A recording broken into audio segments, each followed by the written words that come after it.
Good morning, Michelle.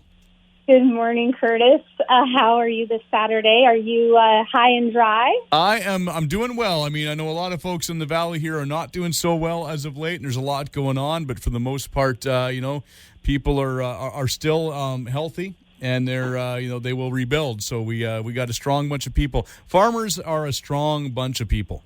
They are, and physically and mentally.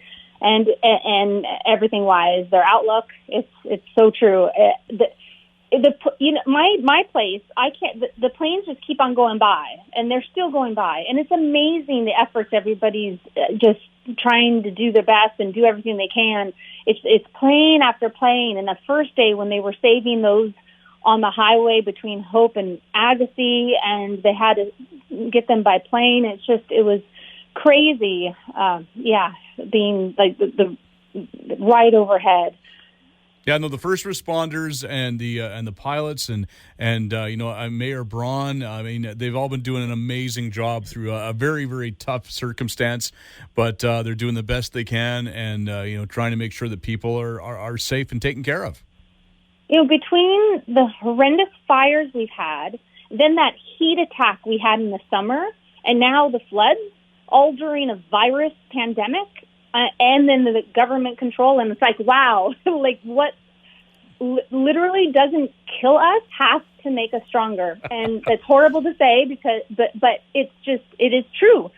Everything we're going through, and it's like, it's unbelievable everything that BC and our area has been through this past couple years. Yeah, no, it has. It's been a very, very. It's been a challenging couple of years, but this year especially, the weather has been making for an interesting time. I know we had the hottest day on record like 140 some odd days ago, and then we had the wettest day on record here this week. So we're breaking records, but it's records that maybe we don't want to break. Yeah. Us realtors usually have a blanket drive. Well, we do still. It's an annual blanket drive that we have every year around this time. And it goes until the 22nd. We have, and usually it's anything you have warm, and yes, still anything you have that scarves, gloves, socks, hats, blankets, anything. It's not just blankets. It's anything that would keep somebody warm. If you can please contact your local realtor, they will pick it up. Contact me. I'll come and pick it up for you and bring it to where it needs to go, or you can drop it off at your nearest real estate office. And this is the Fraser Valley wide annual drive. It's going on right now for the homeless. But the real estate board put out a release this week that they're pivoting our Realtors Care Blanket Drive to support BC's disaster relief efforts. So I wanted to broadcast it here on the show to really give the shout out that, I mean, as we've seen over the last few days and week, floodwaters and landslides have devastated people, our communities and roadways all throughout BC, and people need our help. And so many people have been doing so much. And so when faced with such adversity, it is our duty as community and as neighbors to step up and lend a hand to help those in need. And I know there's a lot of GoFundMes and there's lots of things out there, but us realtors want to support and want to do what we can do together with the Real Estate Board of the Greater Vancouver, the Fraser Valley, and we've decided to direct all financial donations raised during this year's Realtor Care Blanket Drive to support the people affected by this natural disaster.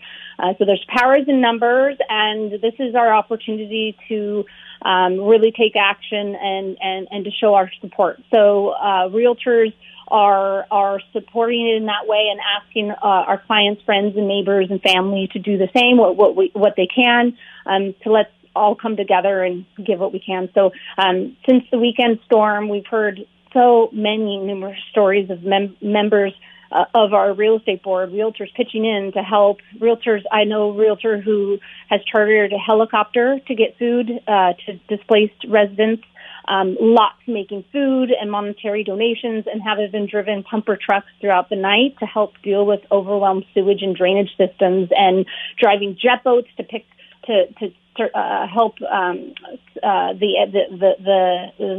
farmers livestock. And so these stories are very heartwarming and remind us all of the power of what we can achieve when we come together. So the money raised will go to the Canadian Red Cross's British Columbia Floods and Extreme Weather Appeal. And this money will support the Red Cross's relief, recovery, resiliency, and risk reduction activities in the affected areas at both the individual and community levels. According to the provincial government, 17,775 people have been evacuated to date. I just heard of 2 nights ago, Thursday night, lots of people were evacuated in the Cultus Lake area. I have clients and friends out there. And over 5,900 properties evacuation order, and over 3,600 properties on evacuation alert, just so much. So we're also extending the blanket drive to November 29th. So normally, earlier I mentioned it was going to go 22nd, but they are extending it now to the 29th to allow for more time to raise donations. So please go to the fundraising website. I have it on my homepage, so that if that's easy for you, just go to michelecummins.ca and you click that link and it will bring you to the proper webpage, or go to the Fraser Valley Real Estate Board's website or the Greater Vancouver Real Estate website. Last time I checked, the site, they had raised $7,425. So, it goes fast. So please support if you can, and thank you in advance to everyone, each one of you that can. So let's come together to make a difference. Please continue to stay safe, be kind, be well, everyone. And anybody that needs anything, please do reach out to me. And I would love to do what I can specifically. So I just wanted to share about that blanket drive is still going, but also for cash donations. That's what you can do. All right. Well, that's good information for people to have, and it's good that they can go to your website and get that information.